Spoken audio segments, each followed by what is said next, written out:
Let's do this. The Cult of Hockey podcast by the faithful and for the faithful. I'm David Staples of the Edmonton Journal, and I'm here tonight with Bruce McCurdy. Hey, Bruce. Hey, David, how you doing tonight? I'm doing good. How are you doing, man? Oh, all right. Made it this far.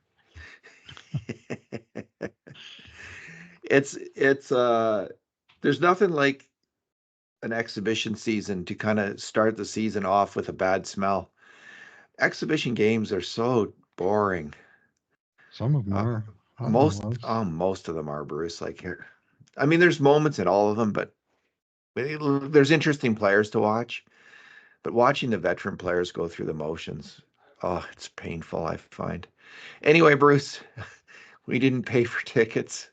Yeah. Uh, so 3-2 Oilers overtime win over the Vancouver Canucks. Shoot up. Shootout, yeah. Well, that's also in theory overtime. Same. Gimmick Yeah, time. gimmick time. All right. What was amok time? That would be better if they had those blades like an amok time. Remember that? Star Trek episode where Uh-huh. Spock went back to Vulcan for his All right. mating ritual battle. I think that was called amok time. All right. Okay. Um, mandatory 1960s cultural reference. Bruce, this is our two good things, two bad things, and two numbers podcast. How did Spock get out of that? How did Spock and Kirk get out of that pickle, Bruce? Do you recall? I do not.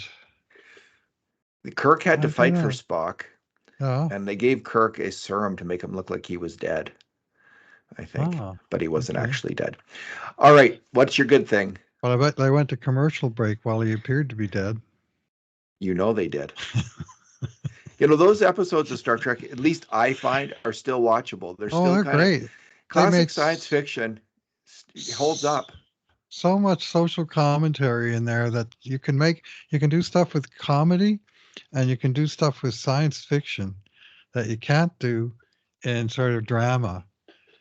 Some of the subjects they covered were pretty edgy. And because they cast them in the future and they put a different literally face on the social issue, they were able to dig pretty deep into a few things on original Star Trek. You know what strikes me is in terms of race relations, Star Trek Hmm. has a very modern feel to it. Like it's Hmm. very multicultural, Yep. somewhat multicultural, but actually pretty multicultural. And it's just like they really do a great job with like it mirrors how we feel about race in the modern world, or much of the Hmm. modern world.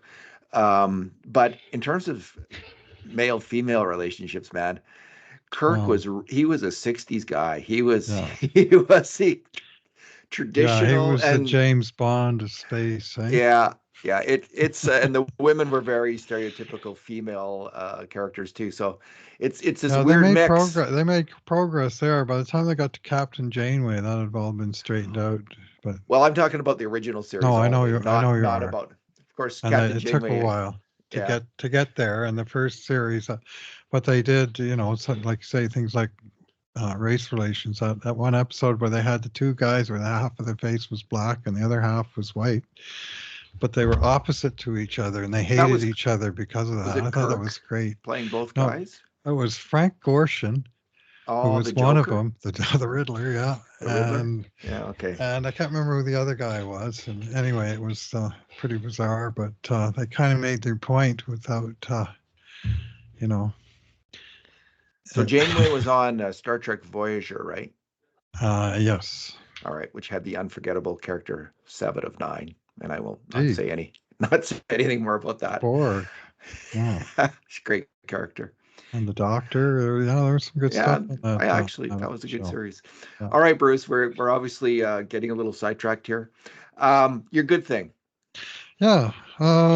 Game's over. I had a tough time, sort of, and the Oilers did too. To be fair, Yeah, I can understand why. Exhibition game number 6 out of 8, and as you said, many vets were kind of going through their paces, and it wasn't really intense. Like, I mean, did you see Victor Arvidsson clinch the game with a shootout winner, and he never even so much as cracked a smile? Anyway, it was my good thing is Troy Stecher, who I thought really made a good, strong statement today that he deserves a job on this team, and not as the number 7, but somewhere in the top 6. For I sure. thought he really had a number of really good lead passes, headman passes, tape to tape passes, hitting guys from the D zone out into the neutral zone, or hitting them on the far blue line just as they were breaking into the zone. And he supplemented that with a number of pretty nifty plays of his own in the offensive zone, where he got free for pretty decent looks or shots from close range. I don't know what he actually had for shots. 6 shot attempts, 3 on net, and a couple I would say were of the type pretty good scoring chance. Couldn't finish, of course, but he was. I thought on the whole he acquitted himself pretty well. He was jumping, and that really stood out in Yeah, he this game. almost took the puck hard to the net. He had a good Hmm. shot. Yep. He was. Yeah, he did go right to the front of the net, like twice at least, I think. My And only question, Bruce, is where was this guy last year when he and I think it's had a we cyst on already his ankle. know. We already know he had a cyst on his ankle and he was injured. But Yeah. man, I think they could have really used this player in the playoffs. And it's unfortunate that he was hurt last year Mm. because the way he's Oh, playing now, he's a solid hockey player. He's a good hockey player. And, he's never put up a lot of yeah. points in the NHL. And he's Hmm. been a third pairing defenseman pretty much the whole time. But he's sure looking like he's going to be the third pairing defenseman Right. on the Edmonton Oilers. Now, with respect, in the playoffs, Vancouver, for instance, was using the other Elias Pettersson, aka the good Elias Pettersson. They Uh, weren't using Kiefer Sherwood and Noah Juleson and Mark Freeman and Noel Jolson Kirill did play, but Dravsev and Max Sasson and all these guys that played tonight. So, to say Oilers could have used this player in the playoffs, well, they weren't really playing against a playoff style team, so who the hell knows? But I do know that against this competition, he looked good, and for me, good enough to rate as my good thing for this game. boy, they really did have almost total AHL lineup there, except for maybe a handful of guys. Yeah, like no Uh, JT Miller, no Brock Besser, no Quinn Hughes, like no Philip Veronic, no. Well, they did have Elias Pettersson, so I can't say no Elias Pettersson, but they had the wrong one. That still blows me away. That there's 2 guys named Pettersson. They're they're both both first on named this. Elias, and they both got drafted by the same NHL team. Yeah, this was, nonetheless, Stitcher's really stood out, and this is the Hmm. second game in a Yeah. row he's done so. The last game was that against Winnipeg. He, which was It was who did Seattle. ice, or was Seattle? Okay, so they iced a better team than the Canucks Hmm. iced Yeah. tonight, and he was really good in that game too. So this is 2 games in a row. I'm liking what I see a lot from Troy Stecher, and it looks like Bruce, like there's a lot of guys at the bottom end of the roster, the Oilers roster, who aren't making a Hmm. whole heck of a lot of money, and it looks like the Oilers might get some good value out of them. I'm starting to think Dermott might get signed.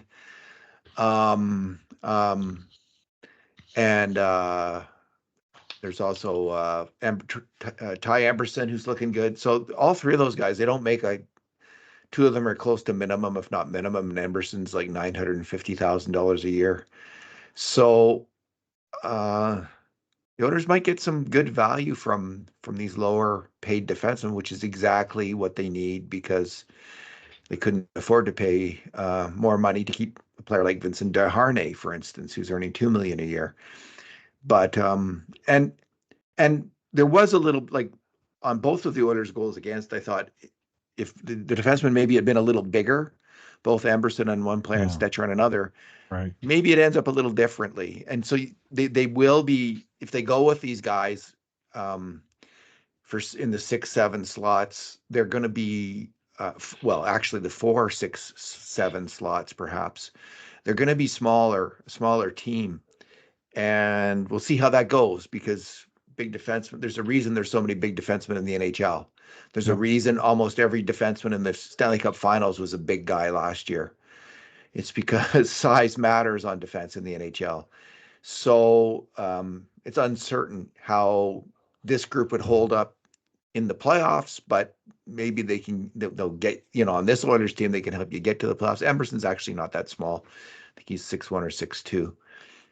But I did like all of them. Bruce, my good thing, I'm going to go with Victor Arvidsson. I thought that line of Arvidsson, Draisaitl, and Jeff Skinner didn't look good. They didn't get much going on the attack at all. They didn't have much chemistry. It's their first game together. Skinner, in particular, seemed out of sync and fanned on a couple shots and seemed more like Patrick O'Sullivan than, a player who's going to come in and get something done for the Oilers. But it's so early. I don't want to make any real. Well, that was a kind of a comment, but I don't want to. I'm not putting any weight in that assessment because it's just so early that Jeff Skinner is going to get it going. Mm-hmm. But Arvidsson I thought did show his quality. Like he is a really fine hockey player. He made some nice plays, I thought, with the puck. Got a really great shot on the power play, just hammered the puck at net. And I thought looked effective. Great chance in 3-on-3 too. Yeah, I think he's going to be fantastic for the Oilers. He's going to fit right in with Draisaitl. And we'll see if Skinner does or not. I mean, when Evander Kane comes back, there's obviously going to be competition for that job. You could see a line like Kane, Draisaitl, and Arvidsson having a lot going for it. Not to say that Skinner won't find his place there, but if Skinner doesn't, there is a fallback position when Kane does return to the lineup. But I did like Arvidsson tonight, and I thought he and Draisaitl looked like they might be a good fit together. Yeah, they're most of the veteran forwards I thought were pretty sluggish. Yeah. In this game, and like the Henrique line didn't have a lot going on. The odd flash from each of the three guys, but nothing real. And I mean, mostly it was, no goals going in either net, but the quality of play wasn't that high. And that Draisaitl line, Skinner was at 6s and 7s. It seemed like with his line mates, to borrow an English soccer commentator phrase. Even McDavid, who did wind up getting 2 assists, was just so and not really fine, not really skating, frankly, and just playing, getting ready for the season is what this game is about. So it's hard to have too many takeaways, real pro or con, other than looking at the guys down at the bottom or battling for position. Those guys are giving it everything they got. Correct. What's your bad thing, Bruce? Yeah, rather than pick on any one player, which I already just kind of did, just an old pet peeve of mine. It's already happened twice in the preseason, twice already, and that is the Oilers spent 50 bloody minutes and they finally get ahead 2-1. They did it against Winnipeg in the very first preseason game. They did it against Vancouver tonight. They trailed, they tied it up, it stayed tied. They scored to go ahead. And both times they blew the friggin' lead within 20 seconds with terrible defensive coverage. And it's just like, oh, we scored, we got the lead, we can go in a coma now. And it's totally different players like that from the other time to this time. But it's a team thing that, if I'm coach, I'm sort of laying down a little bit of the law just to the whole team. Hey, when we score a goal, the next shift is big for us. Like, don't give it back. Maybe go and score another goal, or at least, get the puck and get it going in the right direction and, consolidate that lead you just established. Don't just blow it immediately with shoddy play, and it was a shoddy play where two guys. I think the lines were a little messed because they'd scored on the power play, and I think it was Hamblin and Podkolzin, and they were both trying to play center at the same time, and nobody covered the wing, and of course the goal came off the wing, and it was just too easy, and it was like 19 seconds later, and hey, that lead you finally got, bye-bye, already gone.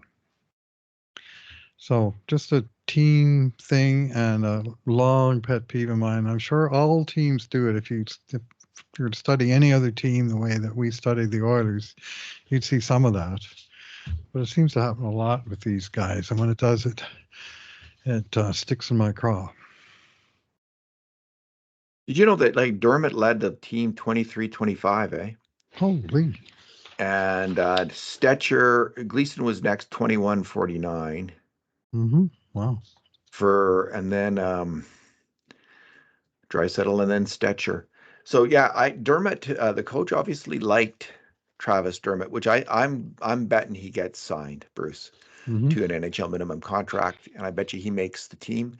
And so the player I'm going to pick for my bad thing is one of these players who's battling for a job.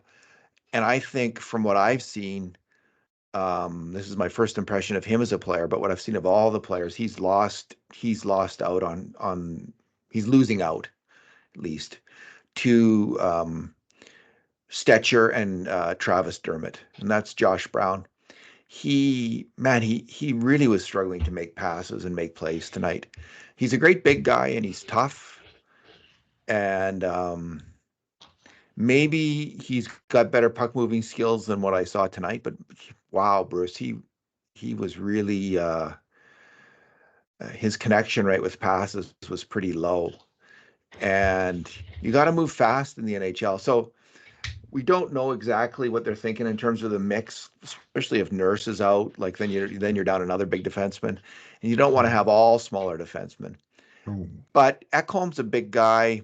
Bouchard's not small. He's not physical, but he's not small. Nurse obviously is a big guy who often is physical. Emberson's not big, but he's not small, and he's somewhat physical.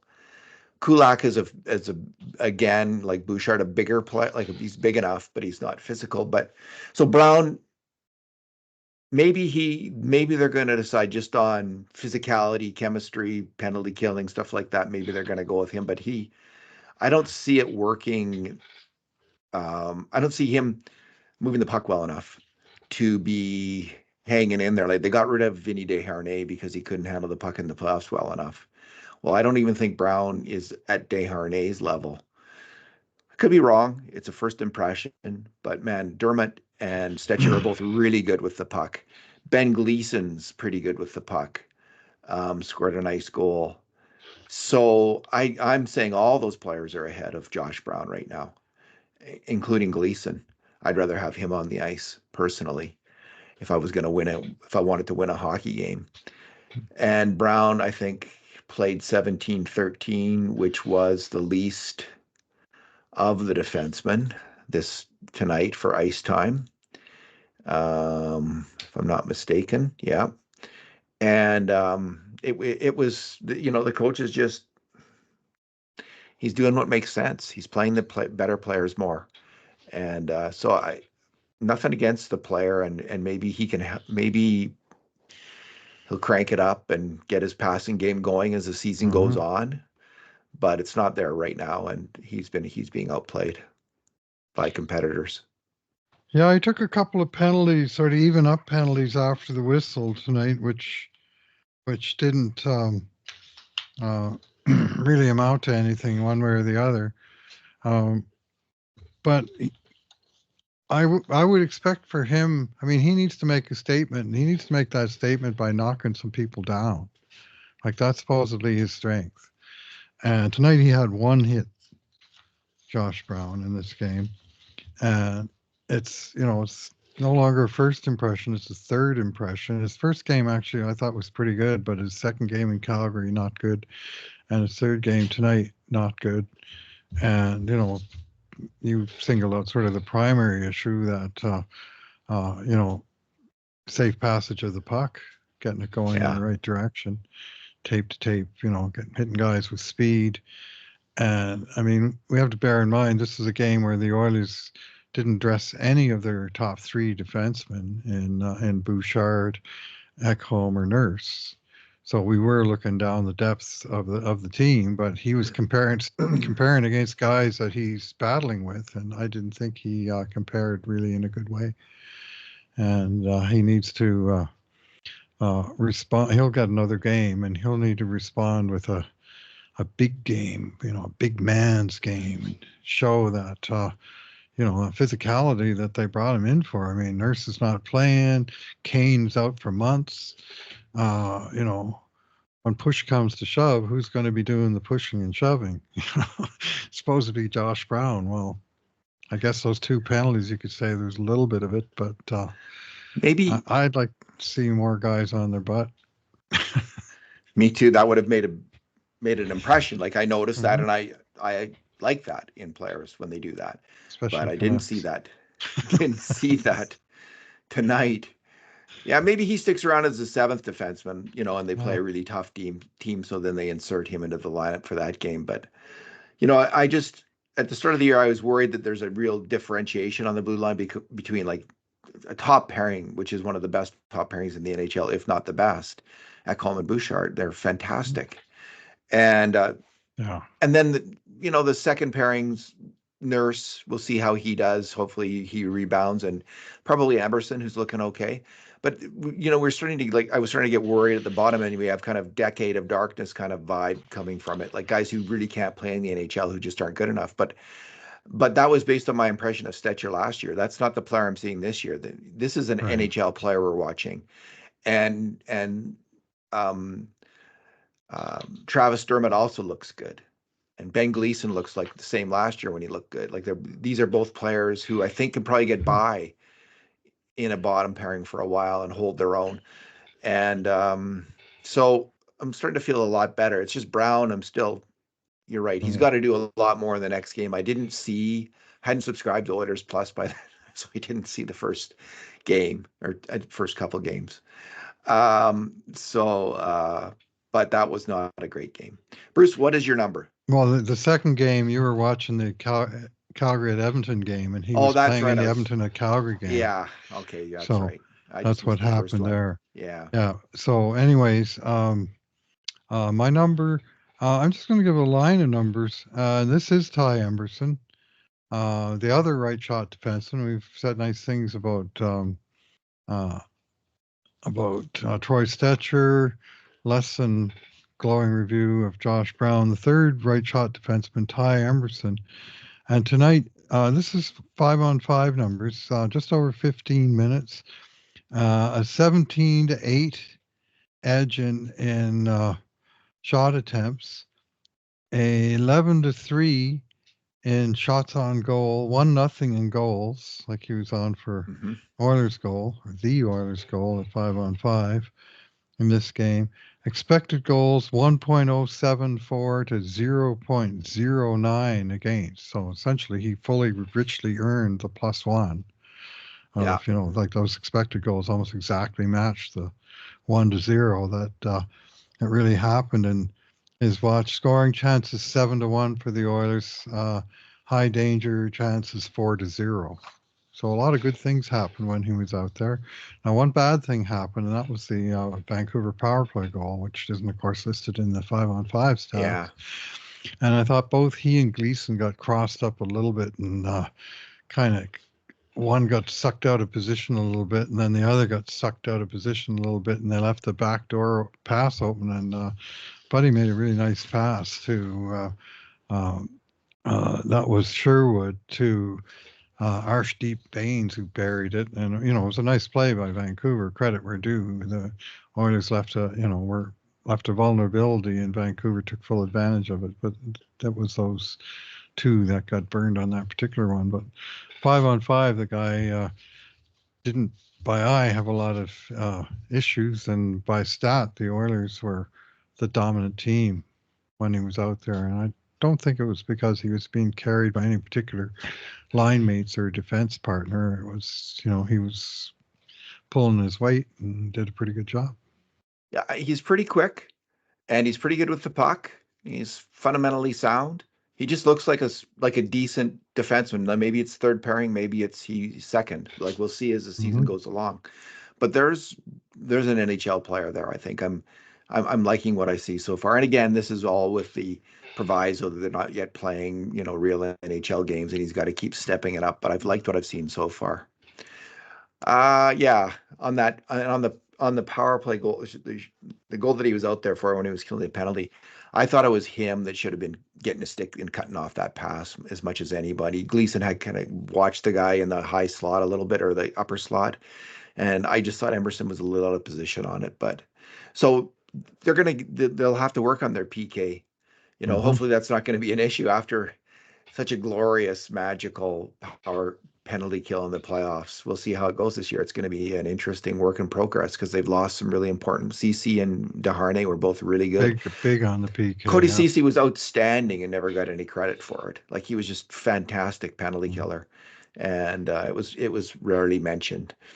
Bruce, my number is 1,311. That's how many NHL games, regular season games, Cory Perry has played. He didn't add to that tonight because it's an exhibition game. But when he scored that goal, I thought, yeah, he still got it a little bit. That And I was was a just thinking, beauty. how many games has it been?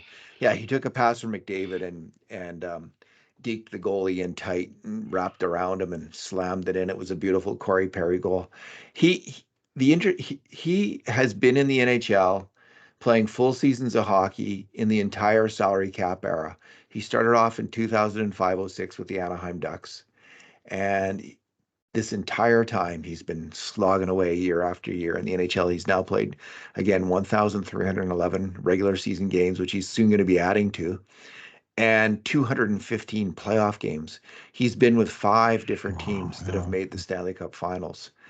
So it's quite a career, and we'll see. I'm skeptical. I'm a Corey Perry skeptic, but that was a Hmm. nice goal tonight.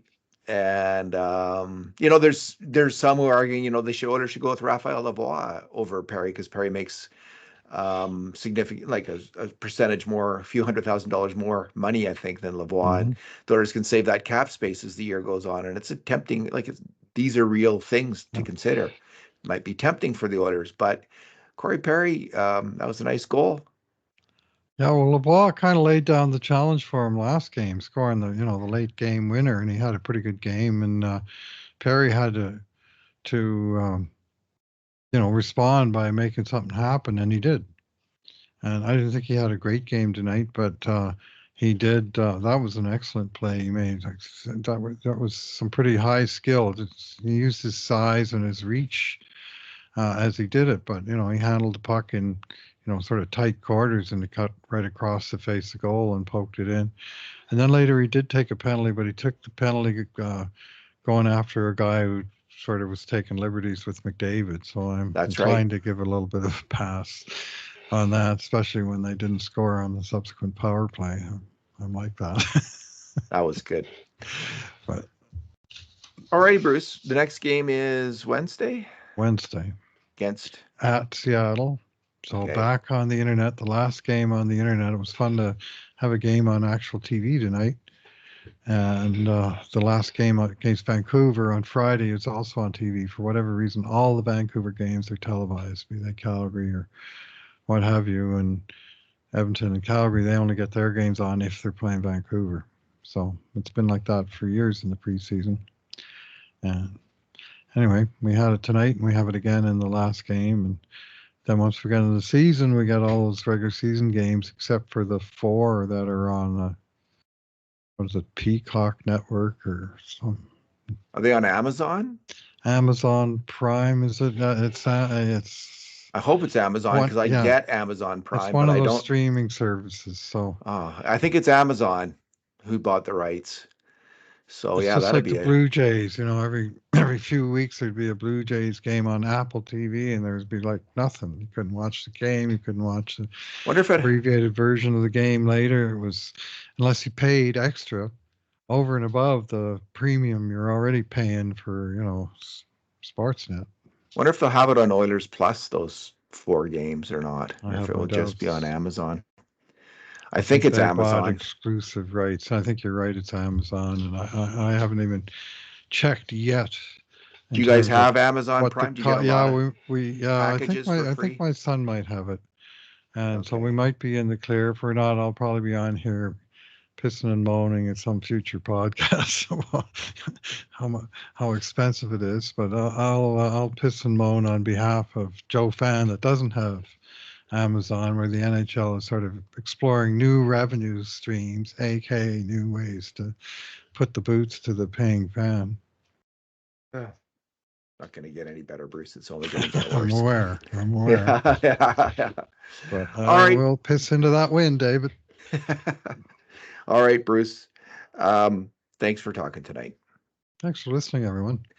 And in the meantime, and in between times, this has been another edition of the Cult of Hockey podcast.